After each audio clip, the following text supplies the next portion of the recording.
Whoa! Welcome, welcome, welcome, welcome, welcome, welcome, welcome, welcome to WrestleCram.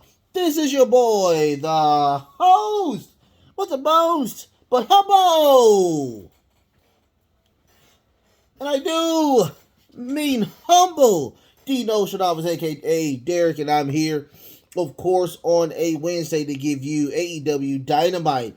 First and foremost, thank you so much for being a part of the show. If you're watching it today, you're watching it tomorrow, you're watching it next week, I truly do thank you.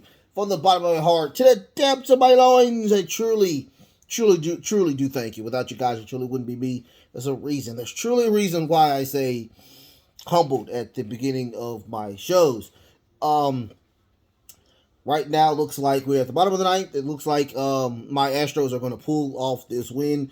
Good job, Astros. Also, you will be getting 2 episodes tomorrow. You will get my 2 cents, where I talk about, of course, AEW and why they should release the investigation in full, and also how that's going to help them.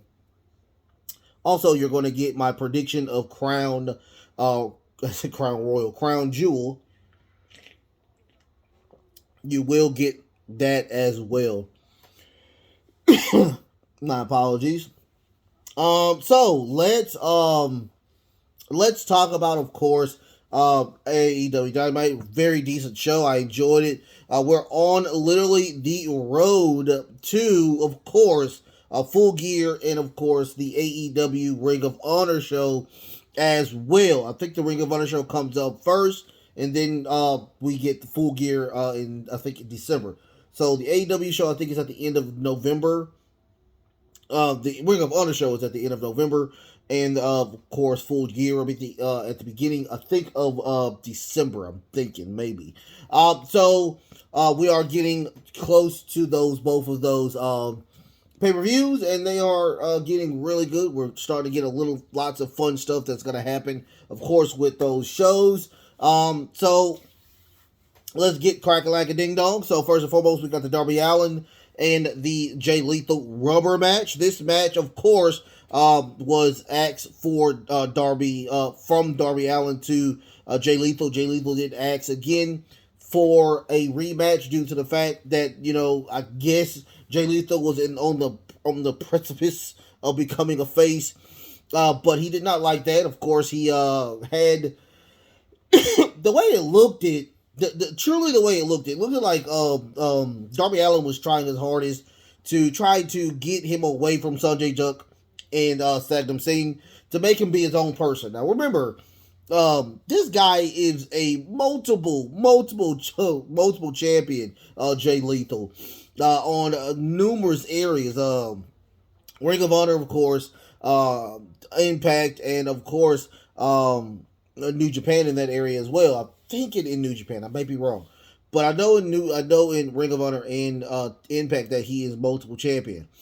So for him to get away from his friends, it kind of, I guess it looked like he was upset with the fact of the matter that he had to do that. So, I'm guessing Jay Lethal is still upset behind that situation. So he wants to beat him again. Well, he wants to beat him now. And of course, it was not a clean win. Before the match even started, Sanjay Dutt and Satnam Singh did come out to support, of course, your boy Jay Lethal. And toward the end of the match, of course, we were attempting to get a beautiful coffin drop, but he went to the outside, and we got some person with a Sting mask and a Sting jacket with shenanigans throwing him back in the ring. We get a beautiful lethal interjection for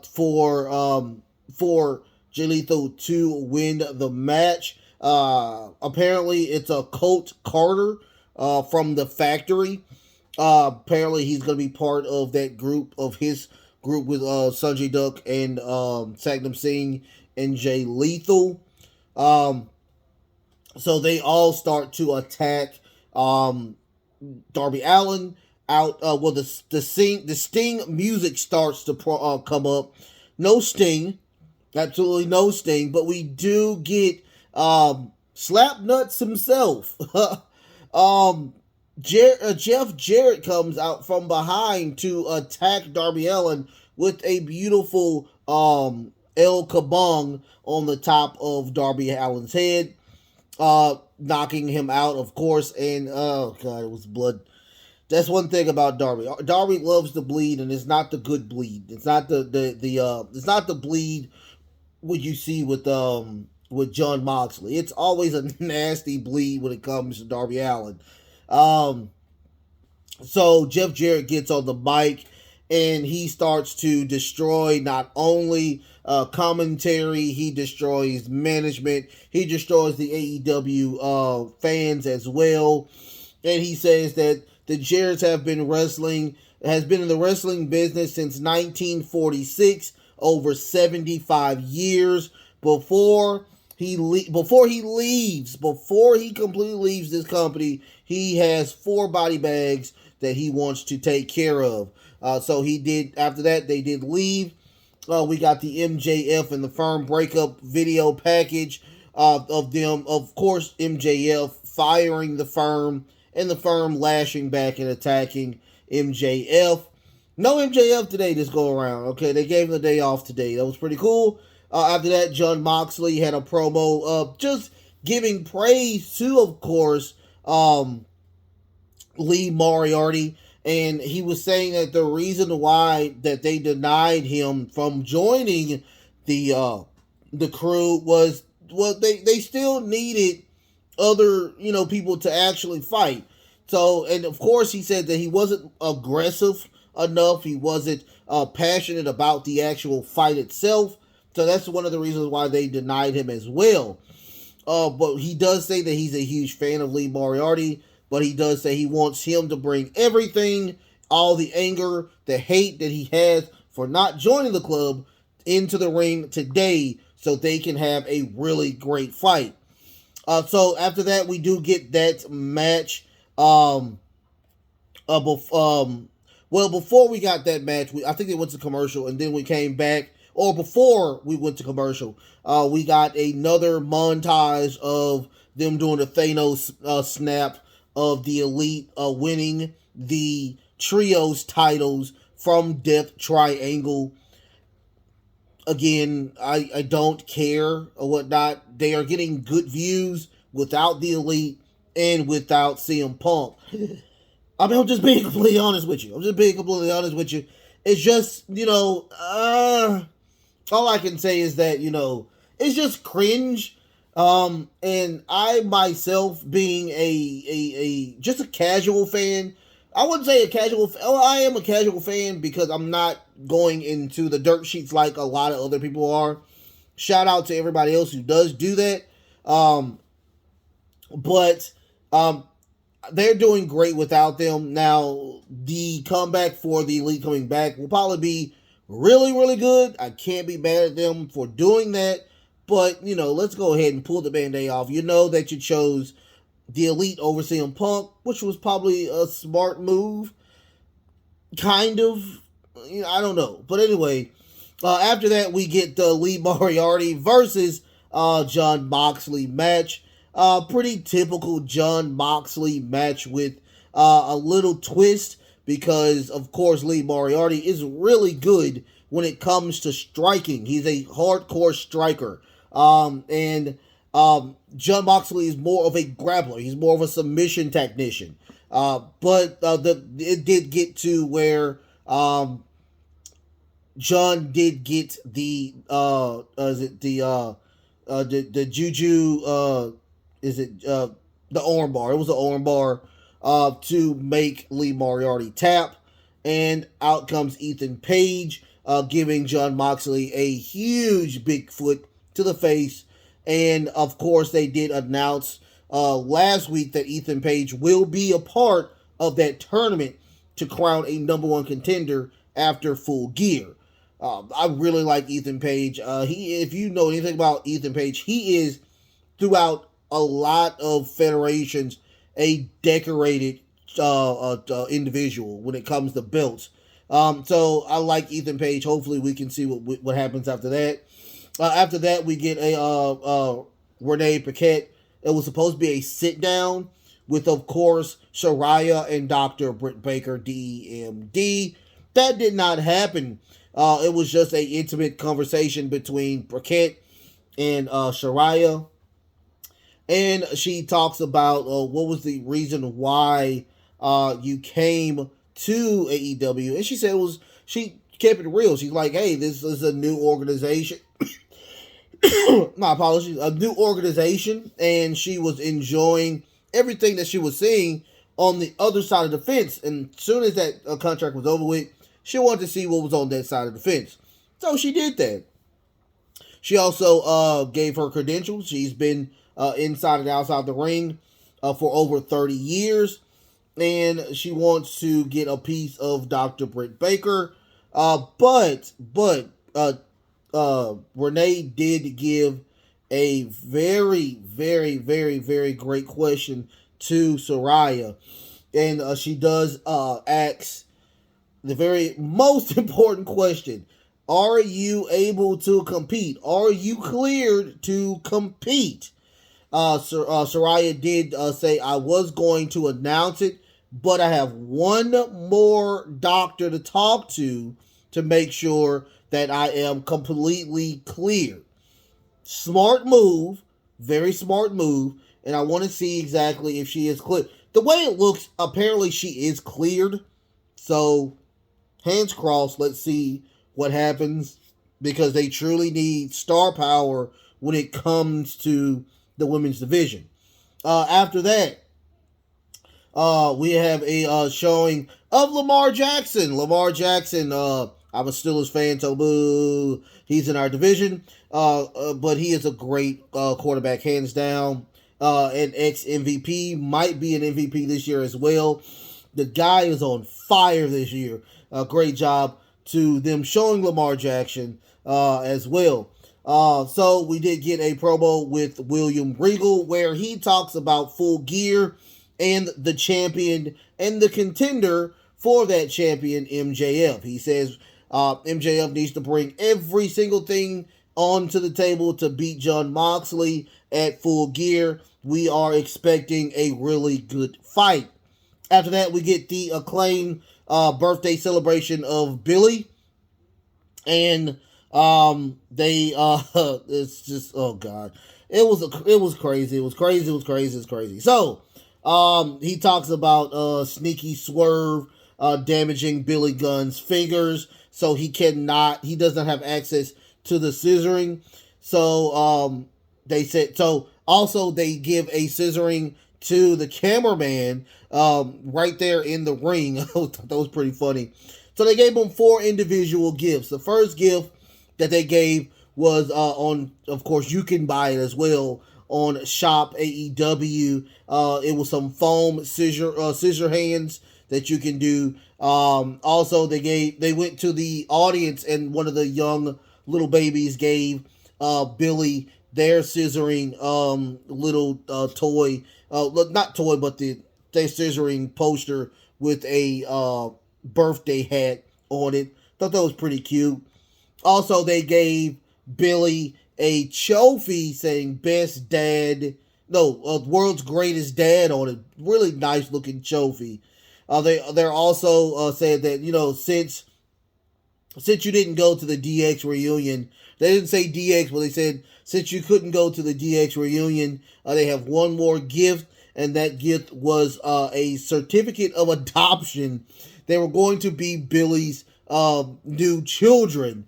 Out comes the Guns.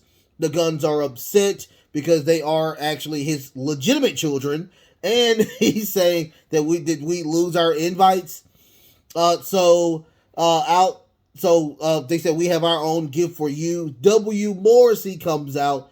Bigfoot beats the living crap out of the Acclaim.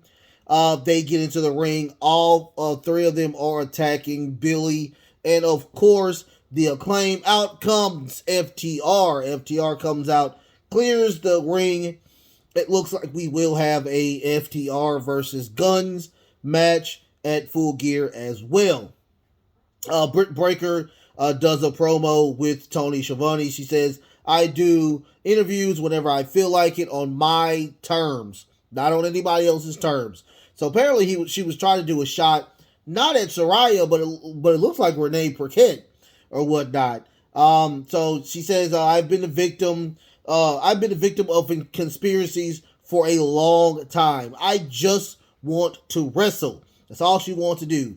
That's all she wants to do. So so they are offering to do a tag match at Rampage for Friday. Her and of course the number one contender, which this is going to be very interesting. I think they just announced that as well for Full Gear. So we will see what happens with that. Chris Jericho gets on the mic to promote, well, not promote, but to do his open challenge. He of course hounds down Claudio Castagnoli off of that frivolous and not good loss that he obtained by them last week, and he's still fully upset behind that. And he says tonight he will challenge man or woman who has ever held a title in Ring of Honor to challenge him tonight. He said he will beat anybody, including Lamar Jackson, who is just putting his head down like, I don't want to be a part of the show. Why are y'all putting me on the show? So out comes Colt Cabana after many months of being on the Ring of Honor card due to speculations that he's back on the main card of Dynamite, and he does challenge Chris Jericho to a match. Very decent match. I like the match. It looked like Colt was going to win with that Superman pin, but we did get shenanigans from the outside from the Chris Jericho Appreciation Society. He does a beautiful springboard moonsault, taking care of everybody on the outside, getting back in the ring, getting put in the code breaker for Chris Jericho to win yet again. After that, he gets back up to the top. He grabs the commentator from Ring of Honor, Rick, attempting to hit him with the Ring of Honor title. Out comes Claudio Castagnoli, Bryan Danielson, and Wheeler Yuta, and all hell breaks loose on the stage itself. Everybody's attacking one another. So it looks like Claudio is going to get his rematch at the Ring of Honor pay-per-view. After that, Death Triangle or of course Ray Phoenix, because Ray Phoenix is going to be in the triple threat with Luchasaurus and the champion himself. Your boy right there, I think you see him right there, Orange Cassidy. So he talks about that now I'm going to be the next double champion, and out of nowhere we get Bastard Pac. Bastard Pac tells him, hey, if you really truly want to win this match, you have to get an equalizer. The equalizer, of course, he said, is the bell hammer, and he says, I'm just giving that suggestion out there. So after that, we do get the Ray Phoenix, Luchasaurus, and Orange Cassidy triple threat match for the All Atlantic title. Luchasaurus is giving a lot of offense, but we did get them away from them a while, where we got a lot of Ray Phoenix and of course Orange Cassidy doing their little thing. We get a choke slam by Luchasaurus onto the table of Ray Phoenix, eliminating him a lot from the match. We get Orange Cassidy and Luchasaurus going on the top of the stage, where Luchasaurus was attempting to do a chokeslam off of the stage onto some tables. But we do get Jungle Boy Jack Perry attacking Luchasaurus with a chair, and we see Christian Cage trying to interfere, but he does run him off.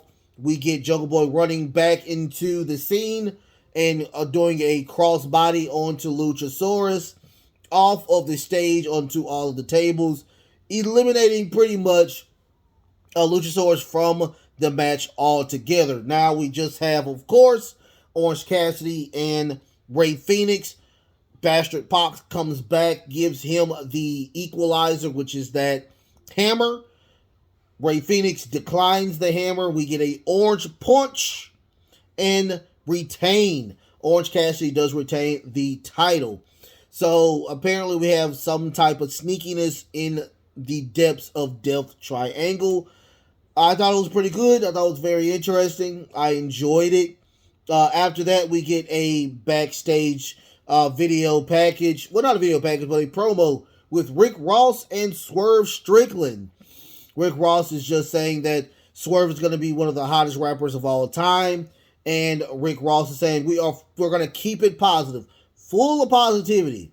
So Keith Lee comes in. He says, Swerve, you haven't responded to my text messages, my phone calls of the week. What's going on? Dude, you're getting really, really going left right now. We need to stay focused on these titles for Full Gear. So what he says, what Swerve says is just to keep it tranquilo, I have issued we're going to have an 8-man tag next week. It's going to be Swerve in Our Glory and the Gun Club versus the Acclaim and FTR. Also, they all grab a glass of the bubbly and they toast and have a great time after that. So after that, we get Arena Shafir versus Jade Cargill. This match was kind of a squash match. It was kind of leaning toward, of course, the Full Gear match between, of course, Jade Cargill and Nyla Rose.